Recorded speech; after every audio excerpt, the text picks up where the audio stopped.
great. Thanks for doing that.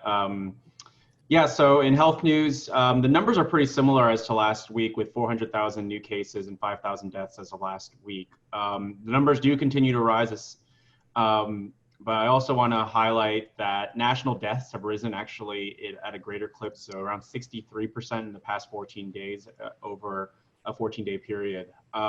Florida continues to lead, so just anyone in Florida, be careful, or people coming back from Florida. Just to put the numbers into a global perspective, they share an equal death toll with all of the European Union countries combined, even though they have only 1/20th of the total European Union population. Admiral Guerre from the US Health and Human Services noted that short of 90% of all Americans wearing face masks, the mortality numbers will continue to rise. So just continue to practice safe physical distancing and wearing face masks as well. On the next slide, we've got a lot to cover. In national economic news, unemployment has abated slightly in the past week, but economists, including those at JP Morgan, have contended that double-digit unemployment growth is here to stay for the first quarter. In addition, the unemployment crisis, we also have an income crisis. So around 1 in 8 workers, or around 20 million Americans, have seen their paychecks shrink as a result of fewer hours. And some people are also taking the least bad option, which might include taking less pay or a pay reduction for working the same amount of hours. So employers typically try to avoid pay cuts and pay reductions because it impacts productivity and morale, but there's limited options in this particular economic environment. In PPP news, kind of what we expected and now confirmed, a new study from the National Community Reinvestment Coalition found unequal opportunities between people of color vis-a-vis their white counterparts in applying for PPP loans. They sent black and white testers with similar profiles to talk to banks about securing these types of loans for their small business to stay afloat during the crisis. They found dissimilar treatment as well around the information that was provided on the products as well as the options. In congressional news, a new relief package will start to form this week as Congress returns from a week-long recess.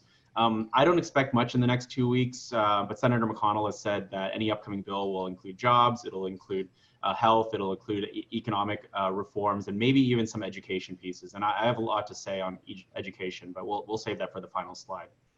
And then finally, we're closing in on federal unemployment benefits, which are scheduled to expire at the end of the month.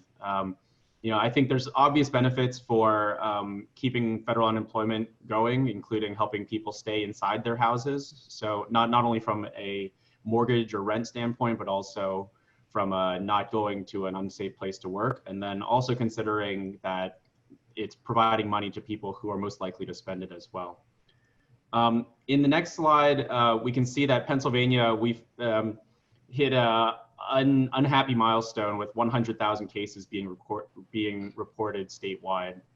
I'd also like to remind everyone that the Departments of Agriculture as well as Aging and Health have programs for Pennsylvania's low-income seniors and WIC recipients to use their vouchers at farm shares and other places to get fresh fruits and vegetables. Also, 50 million in CARES Act funding is being deployed to bolster hazard pay. This is specifically intended for frontline workers that are vital to Pennsylvania across the board. So this is anything from like grocers to people caring for children and the elderly, and just helping folks to supplement their pay through hazard pay. In Allegheny County, there's been 6,300 cases since March, and actually almost half of those numbers came in from the past week. So again, stay safe out there. And then finally, on the last slide, I'd like to focus on education. Can we click one slide in? There we go. So at the university level, the Trump administration is under was under tremendous pressure, and they rescinded their directive that would have barred international students from the United States if their college classes went to online. So that was rescinded.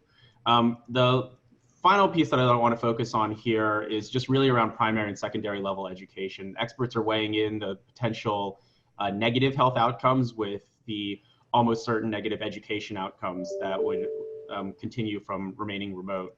The federal government could step up in terms of spending toward states that can't afford PPE, retrofitting classrooms, improving ventilation systems.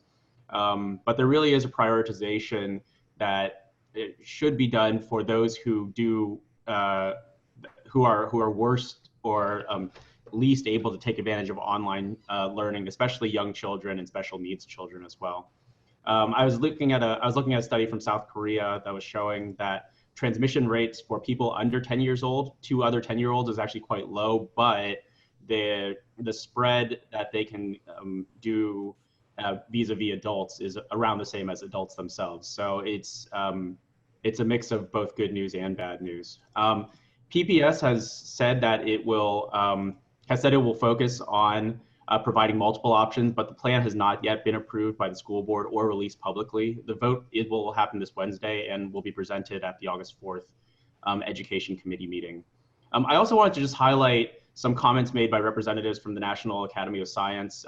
They're encouraging people to come to reopen schools, but also levying some pretty serious criticism. They highlight the fact that we have already failed children in three ways. Firstly, doing a poor job of containing the pandemic, two, not having a transition plan to online learning, and then three, having no immediate plan of how to come back.